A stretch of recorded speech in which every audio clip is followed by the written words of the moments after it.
Hi, I'm Anna, and welcome to the Sompo Deep Cut.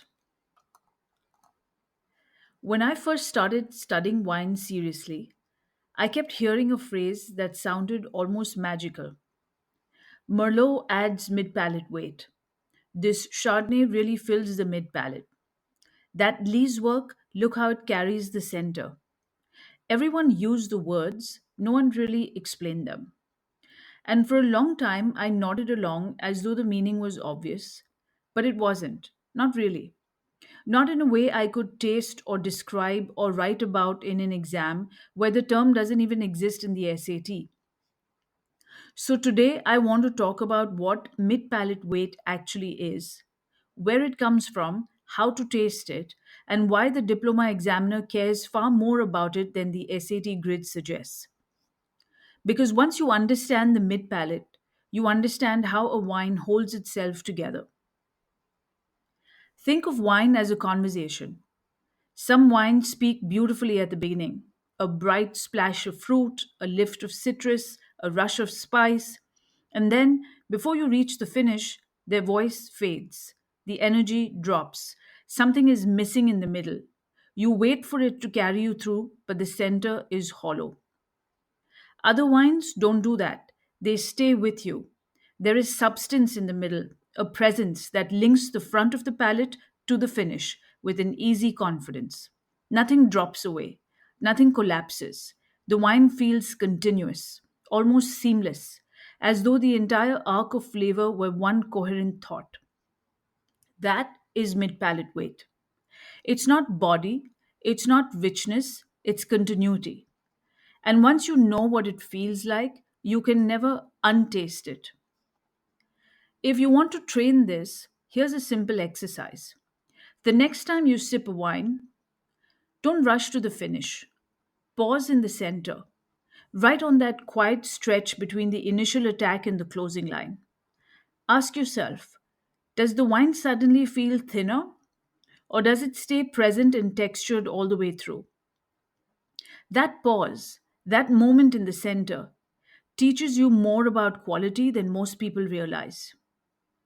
You'll start noticing it everywhere. Barossa Shiraz that blankets the mid palate with density.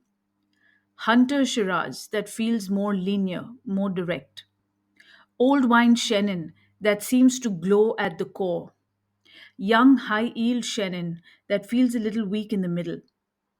Meursault with its silky lees driven texture that carries you from start to finish. And Cabernet without enough Merlot, all structure and no flesh. An empty hallway waiting to be filled. This is how the mid palate reveals itself through contrast, through texture, through presence. Mid palate weight begins in the vineyard. Fewer grapes per vine generally mean smaller berries, and smaller berries mean more concentration, not just at the front of the palate, but all the way through. Old wines do this naturally. This equilibrium gives wines a kind of quiet depth that younger wines rarely achieve. And ripeness matters enormously. Underripe fruit is one of the fastest ways to create a hollow center. You feel it instantly. Then the cellar takes over. Alcohol brings warmth and viscosity. Lees bring creaminess and cohesion. Oak contributes texture and roundness. Blending, the classic example between Merlot with Cabernet, fills structural gaps. Malolactic fermentation softens the midpoint. And then there's the concrete egg, one of my favorite tools in modern winemaking. Its shape creates a natural convection that keeps lees suspended without any stirring at all. The wine becomes self stirring. And in that gentle movement, something beautiful happens, a seamless mouthfeel that gives weight without oak flavor. Eggs are the quiet architects of texture. When you translate all of this into the language of the diploma, the term mid palate weight disappears, but its meaning doesn't. You speak instead of concentration, texture, mouthfeel, balance, continuity across the palate. You describe why the wine feels complete rather than fragmented. You link wine age to concentration, lees work to texture, blending choices to palate shape.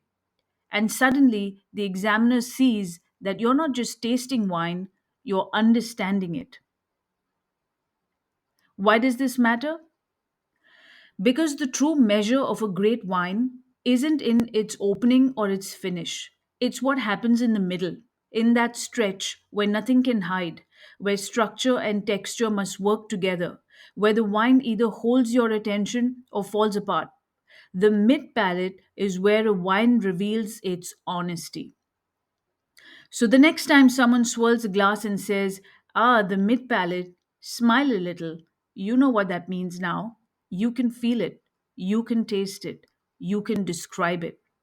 And if you're heading into the D3 tasting exam, this understanding becomes part of the quiet confidence you carry into the room. I do hope you enjoyed listening, and I'll see you at the next deep cut, cracking the tannin code.